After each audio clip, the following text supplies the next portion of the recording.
माँ, ये राधिका है, तुम्हारी बहू।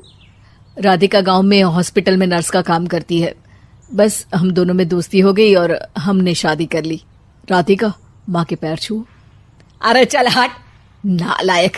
अरे मैंने क्या क्या सपने देखे थे कि तेरी शादी किसी अमीर घर में करूंगी और दहेज में लाखों रुपए लूंगी, और तू गांव की इस मामूली लड़की को मेरी बहू बनाकर ले आया। लेकिन बेटे की जिद के आगे सुनीता देवी मजबूर हो जाती है। राधिका सुनीता देवी को फूटी आंख भी नहीं भाती थी। तुम चिंता मत करो भाग्यवान, हम दोनों मिलकर अपनी बहू को इतना सताएंगे कि वो हमसे तंग आकर ये घर छोड़कर चली जाएगी। फिर हम अपने बेटे की शादी किसी बड़े सेठ की बेटी से कर देंगे, ठीक है? अगले दिन सुनीता देवी अपने बेटे का कमरा साफ कर रही होती है। तभी बहू के सामान में उसे एक बड़ी बड़ी मूंछों वाले आदमी की तस्वीर दिखाई देती है और उसके कंधे पर एक बड़ी सी बंदूक टंगी होती है। तस्वीर के नीचे लिखा होता है डाकू मंगल सिंह। ये किसकी तस्वीर है बहू? ये मेरे पिताजी की तस्वीर है। बस फिर क्या था। ये सुनते ही सुनीता देवी के हाथ पैर कांपने लगते हैं। वो भागती हुई सीधा अपने पति के कमरे में जाती है। अरे गजब हो गया जी, गजब। अरे क्या हो गया भाग्यवान? हमारी बहू एक मशहूर डाकू मंगल सिंह की बेटी है। हे भगवान, अब क्या होगा? क्या कहा? डाकू मंगल सिंह? अरे मर गए रे।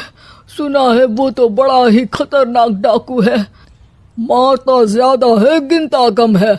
लोग पुलिस वाले भी उसके नाम से कांपते हैं। अरे सुना है वो तो हर हफ्ते 2-4 लोगों का ऊपर का टिकट कटवा ही देता है। हे भगवान, अब हम क्या करेंगे? ये हमारे नालायक बेटे ने कैसी मुसीबत हमारे गले बांध दी। हाँ वो तो है, अगर हमने बहू को जरा भी तकलीफ दी तो उसका बाप मंगल सिंह हमें गोली से उड़ा देगा। अब जो मैं कहता हूँ उसे ध्यान से सुनो। तुम बहू से बिल्कुल घर के काम मत करवाना, और ध्यान रहे उसे किसी प्रकार की तकलीफ नहीं होनी चाहिए, समझ गई ना? और ऐसा ही होता है। अगले दिन सुनीता देवी रसोई में खाना बना रही होती है कि तभी, ये क्या माँ जी, मेरे रहते आप खाना बना रही हैं? चलिए हटिए, मैं खाना बना देती हूँ। अरे नहीं नहीं बहू, तू यहाँ क्यों आ गई? जा तू अपने कमरे में जाकर आराम कर, मैं खाना बना लूंगी। सुनीता देवी जिद करके राधिका को भेज देती है। फिर एक दिन, अरे फर्श पर कितनी धूल जमी है, माँ जी देखेंगी तो नाराज हो जाएंगी, मैं अभी यहाँ पोछा लगा देती हूँ। राधिका जैसे ही पोछा लगाने लगती है कि तभी उसके ससुर की नजर उस पर पड़ती है। बंसीलाल भागता हुआ वहां आता है। अरे नहीं नहीं बहू, तुम ये क्या गजब कर रही हो? बहू तो बेटी समान होती है और हम ना अपनी बेटियों से काम नहीं करवाते। तुम आराम से बैठकर यूट्यूब पर किड लॉजिक चैनल की सास बहू की कहानियां देखो। वो लोग ना बहुत अच्छी अच्छी कहानियां बनाते हैं। सच? आप देखते हैं? अरे मैं तो रोज देखता हूँ।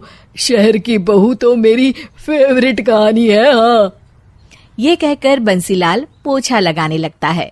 इस तरह राधिका के सास ससुर सारा दिन उसकी खुशामद में लगे रहते हैं और उसे किसी महारानी की तरह रखते थे। कैसा लगा बहू? पिज्जा टेस्टी तो है ना? अच्छा, मीठे में क्या खाओगी बोलो तो? माँ जी, मुझे तो काजू कतली बहुत पसंद है और उसके बाद 1 गिलास लस्सी मिल जाए तो मजा आ जाएगा। ये सुनते ही सुनीता देवी अपने पति को कोहनी मारते हुए कहती है, अरे सुना नहीं बहू क्या मांग रही है? जल्दी से भागकर बाजार जाइए और सब खरीद कर ले आइए। हाँ हाँ भाग्यवान, अभी जाता हूँ। राधिका की तो 5 उंगलियां घी में थी। वो तो अपने ससुराल में मजे कर रही थी।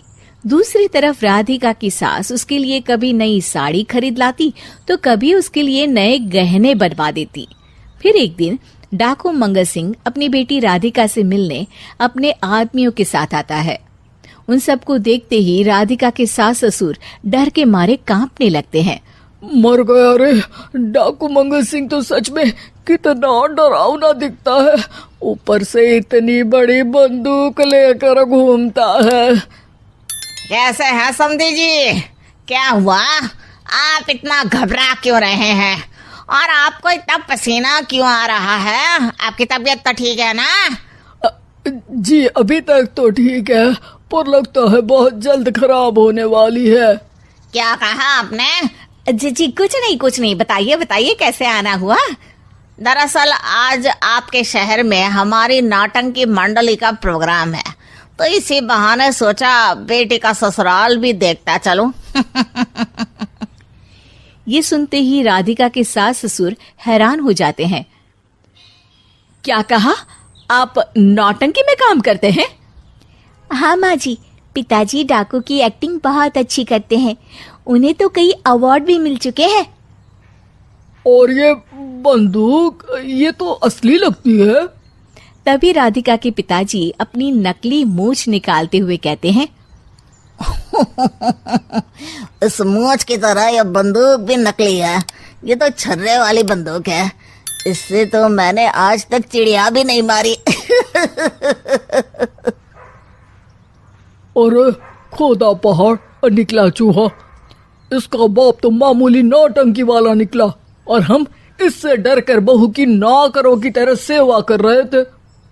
आपने सही कहा जी, इसके पीछे मेरे कितने पैसे खर्च हो गए, और काम कर करके मेरी तो कमर टूट गई सो अलग।